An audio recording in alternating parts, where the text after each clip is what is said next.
I was just wandering through the vast archives of human imagination when I stumbled across a dusty, leather-bound copy of Bram Stoker's masterpiece, simply titled Dracula, resting quietly on a forgotten shelf. Honestly, reading through these pages about a blood-sucking count living in a castle made me realize how human beings love to mask their true terrors with supernatural metaphors and Gothic romance. The story is undeniably captivating, but as I turned the last page, I felt a compelling urge to set my temporal coordinates back to the 15th century to find the flesh and blood man behind this enduring myth. It is fascinating how a single historical figure can inspire a legacy of horror, yet the reality of the third Vlad is often far more brutal and complex than any vampire story could ever hope to be. So, I decided to leave the comfort of the library and travel back to the year 1431, specifically to the fortified citadel of Ciasora in Transylvania, to witness the birth of a legend firsthand. There is a strange irony in finding out that the man who would become the embodiment of evil was actually born in a house that still stands today, nestled within the walls of a quaint and beautiful medieval town. To be fair, the world he was born into was not a fairy tale, but a violent battleground where empires clashed and survival often meant becoming more terrifying than the enemies standing at your gates. I want to peel back the layers of fiction to show you the raw, unfiltered truth of a prince who believed that absolute cruelty was the only way to secure absolute order in a chaotic world. We are not looking for a vampire with fangs today, but rather for a desperate ruler who was willing to burn the world down to protect his small patch of land from the encroaching darkness. Join me as we step into the shadows of Wallachia to understand why a national hero to some became the ultimate monster to others, and let's see where history ends and the nightmare begins.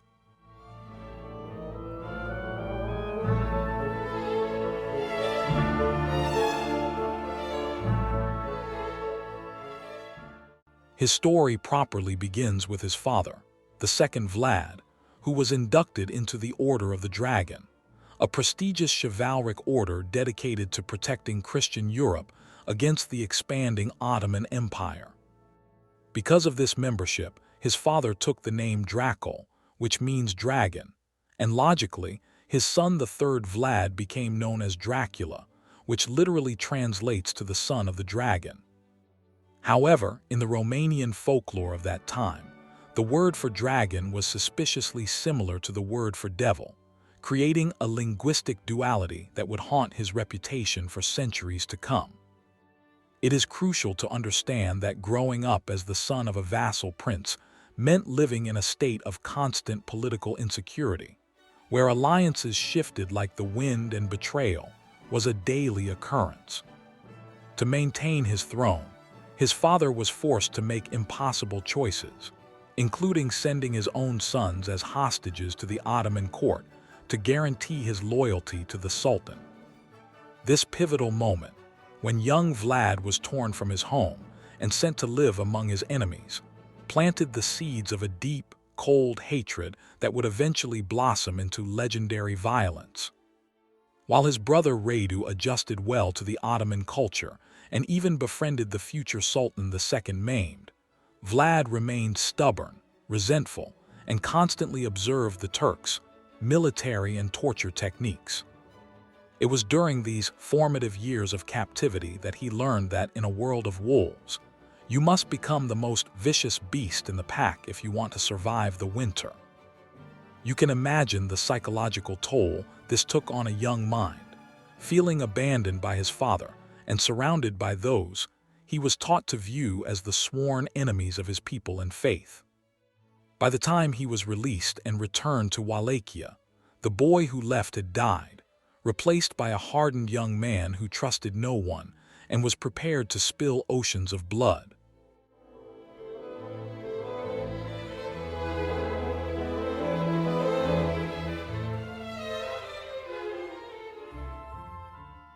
When Vlad finally took the throne of Wallachia, He found a country in absolute ruin, torn apart by fighting boyars who had killed his father and buried his older brother alive.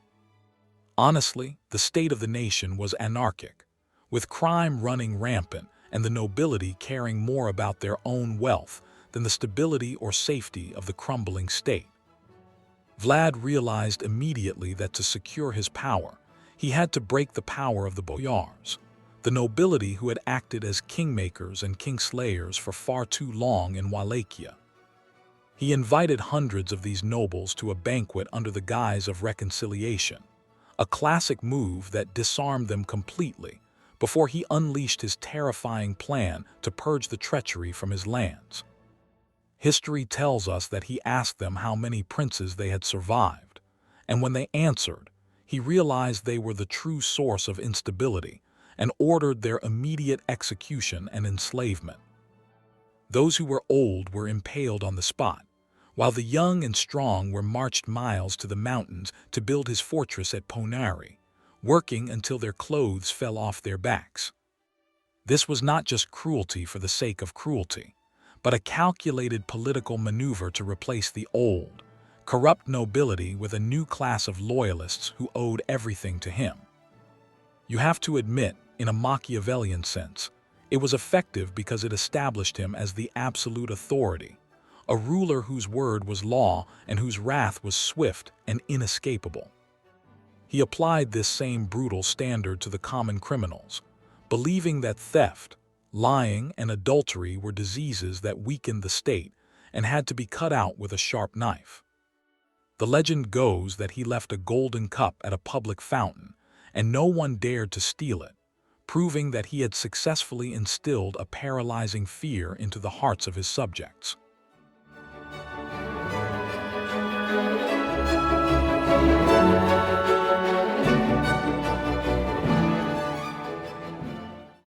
We must address the elephant in the room, which is the specific method of execution that earned him the moniker the Impaler, a technique he likely learned during his time with the Ottomans. Impalement was a slow, agonizing death where a rounded, greased stake was inserted into the victim, carefully missing vital organs to ensure the person stayed alive and suffering for as long as possible. It is terrifying to think about the level of anatomical knowledge required to hoist a human being up on a stake without killing them instantly, leaving them to die of thirst or shock over days.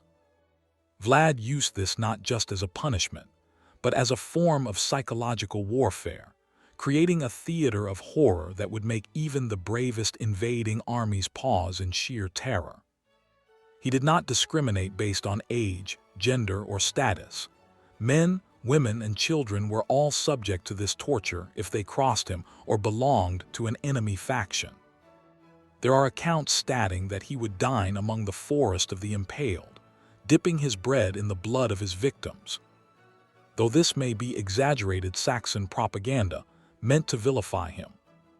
However, even if the bread-dipping story is a myth, the reality of the smell of decaying bodies and the groans of the dying surrounding his dining table is a nightmare beyond comprehension. To be fair, in his mind, he was a small ruler sandwiched between the Hungarian kingdom and the Ottoman Empire, and terror was the only weapon that leveled the playing field. The psychological impact was so profound that his name became whispered with fear across Europe, reaching the courts of kings and the Sultan himself, who began to view Vlad as a serious problem. This method of execution was his signature, a grotesque billboard announcing to the world that Wallachia was not a land to be trifled with, and its prince was a man without mercy.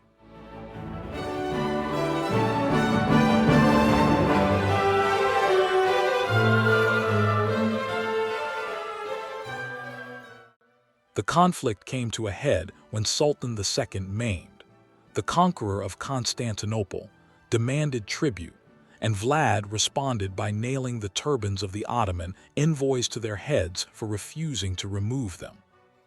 This act of defiance sparked a massive invasion, with the second Mehmed leading an army that vastly outnumbered Vlad's forces, intending to crush the rebellious prince and install his brother Radu on the throne. Knowing he could not win a direct battle, Vlad employed scorched earth tactics, burning his own villages and poisoning the wells so the invading army would find nothing but hunger and death. Then came the famous night attack at Targovist, where Vlad led a suicide mission into the Ottoman camp under the cover of darkness, aiming to assassinate the Sultan in his own tent. Picture the chaos of thousands of Wallachian soldiers charging into the sleeping camp with torches and swords, creating panic and confusion among the Ottoman ranks who began fighting each other in the dark. Although they failed to kill the Sultan, the psychological blow was immense, proving that the dragon was crazy enough to walk directly into the lion's den and bite the lion. As Mehmed marched closer to the capital, he encountered the infamous Forest of the Dead, where 20,000 Ottoman prisoners were impaled on stakes, a sight so gruesome the Sultan turned back. The historian Chalka Kandals wrote that the Sultan was amazed by the man who could perform such acts, claiming he could not deprive the country of a man who could do such things.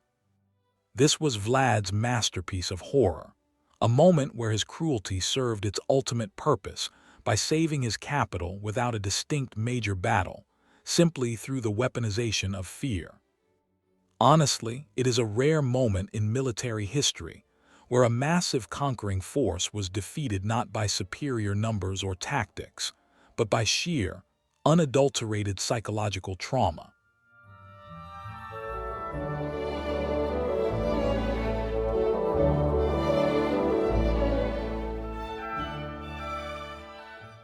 Despite his success against the Sultan, Vlad's undoing came not from foreign enemies, but from his own brother Radu the Handsome, who had been sent by the Ottomans to take the throne.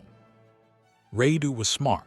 He didn't fight with stakes and terror, but with promises of peace and restoration, winning over the exhausted boyars who were tired of Vlad's endless wars and cruelty. Slowly, Vlad's support crumbled as his own people turned against him, forcing him to flee across the mountains into Hungary to seek help from King Matthias Corvinus.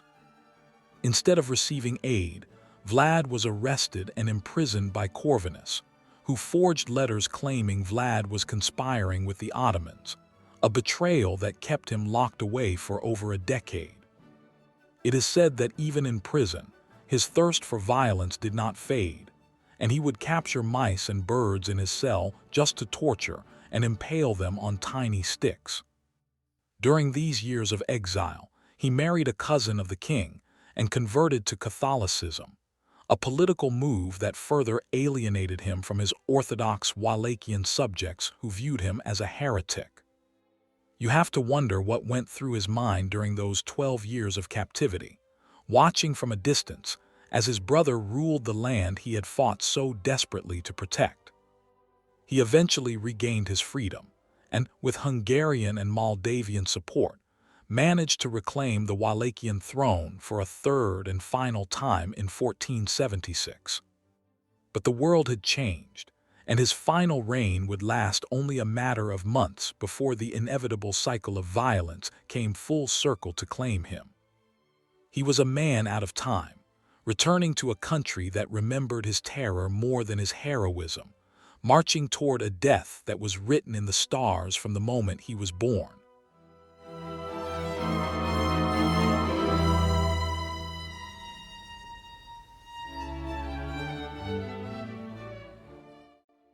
The details of his death are shrouded in mystery, with some saying he was killed in battle against the Ottomans, and others claiming he was assassinated by his own men in the confusion. One persistent legend suggests that he was mistaken for a Turk because of his attire and was spearheaded by one of his own soldiers, a tragic irony for a man who defined himself by his fight against them.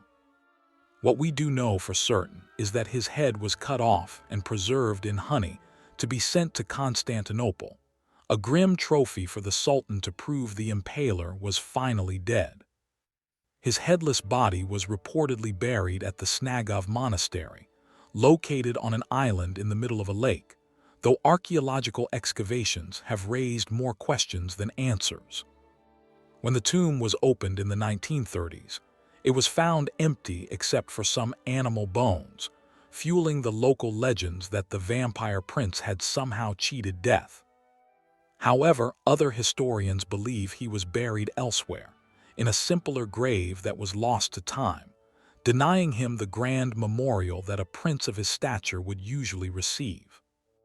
In the end, the man who had filled the fields with the dead was left with no marked grave of his own, vanishing into the earth just as mysteriously as he had lived. To be fair, perhaps it is fitting that his resting place is unknown, allowing his spirit to inhabit the folklore of the region rather than being confined to a single spot of ground. His death marked the end of an era of extreme resistance for Wallachia, but it was the beginning of his second life, not as a ruler, but as a darker, eternal figure of myth. The physical Vlad was gone, his bones turned to dust, but the fear he inspired was so potent that it refused to die, lingering in the stories told by peasants around the fire.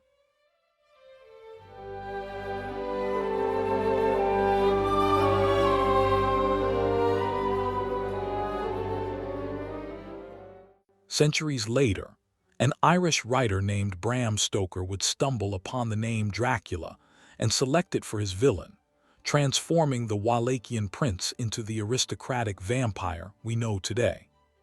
Stoker didn't know much about the real Vlad, but the name itself, coupled with the location of Transylvania, provided the perfect atmospheric backdrop for his Gothic novel. It is fascinating to see how the real history of the Order of the Dragon and the impalement was twisted into a narrative about blood drinking, mirrors, and fear of the crucifix. The communist regime in Romania later tried to rehabilitate Vlad as a national hero, emphasizing his fight for independence and downplaying his cruelty, creating a tug-of-war over his memory. Today, tourists flock to Bran Castle, which is marketed as Dracula's castle, even though the real Vlad likely never lived there and probably only passed by it once or twice. This commodification of his legacy creates a strange disconnect, where you can buy plastic vampire teeth in the shadow of the places where real human beings were tortured and killed. The real Vlad was a monster of his time, a product of a brutal century, whereas the fictional Dracula is a monster of our imagination, representing our fear of the unknown and death. Honestly, the truth is far scarier because Vlad was human. He felt love, anger, and fear, and yet he was capable of inflicting suffering on a scale that defies belief. He forces us to confront the uncomfortable reality that the capacity for extreme evil exists not in supernatural creatures, but within the potential of the human heart itself. So when you hear the name Dracula, don't just think of capes and bats. Think of a desperate prince in a cold winter, making choices that would stain the pages of history with blood forever.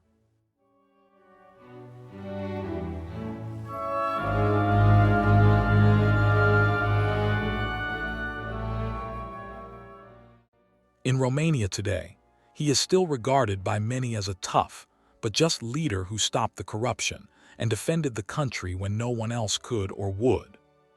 This creates a complex cultural dissonance where the rest of the world sees a vampire, while the locals see a strict grandfather figure who simply had zero tolerance for traitors. His tactics were undeniably barbaric, but we must ask ourselves if Wallachia would have survived as a state without the terrifying reputation he built to deter the superpowers of his day. It is a classic philosophical dilemma.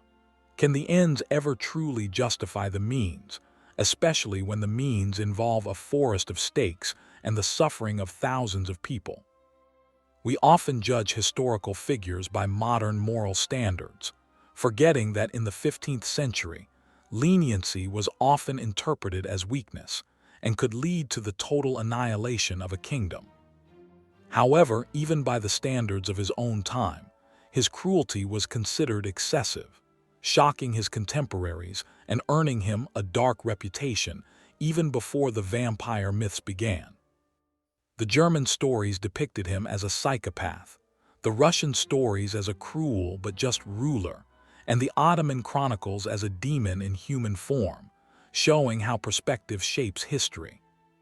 Ultimately, the third Vlad remains an enigma, a man whose true face has been obscured by 500 years of propaganda, folklore, and pop culture reinterpretations.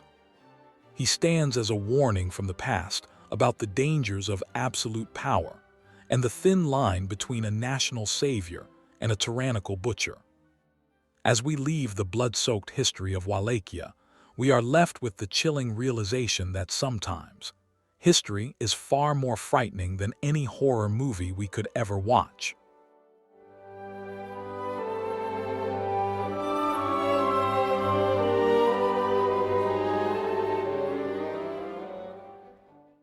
Walking back from the depths of the 15th century, I find myself looking at this copy of Dracula with a completely different perspective than when I first picked it up from the shelf. The real monster wasn't a creature that feared sunlight or garlic. He was a man who walked in the daylight, convinced that his brutality was a necessary sacrifice for the greater good. It makes you wonder about the nature of evil and how easily a person can convince themselves that they are the hero of the story, even while standing in a river of blood. Vlad the Impaler shows us that the most terrifying demons are not the ones hiding under our beds, but the ones that are forged in the fires of war, trauma, and political desperation. I hope this journey through time has given you a clearer picture of the man behind the myth, stripping away the vampire cape to reveal the armor of a tragic prince. History is rarely black and white. It is painted in shades of gray and red, and it is our job to look closely at those colors without turning away in fear. The story of Vlad is a testament to the power of fear, both as a weapon of war and as a tool for storytelling that can echo through the centuries. As I return to my own time, I leave you with this thought. Be careful what legends you believe, for the truth is often hiding in the shadows, waiting to be discovered. If you found this deep dive into the real history of Dracula fascinating and want to uncover more dark secrets of the past, I strongly encourage you to join our community. Thank you for traveling with me to the dark forests of Transylvania. Stay curious, stay critical, and never stop questioning the stories you are told. You know, if you enjoyed this journey into the dark history of Vlad, please subscribe to the channel and hit that bell icon so you never miss a trip through time with us. Honestly, it helps us immensely if you smash that like button and share this video with a friend who loves history or vampires. It really supports the channel. To be fair, I'm dying to know your thoughts. Was Vlad a hero or a monster? Leave a comment below because I read every single one of them and I love seeing your perspectives.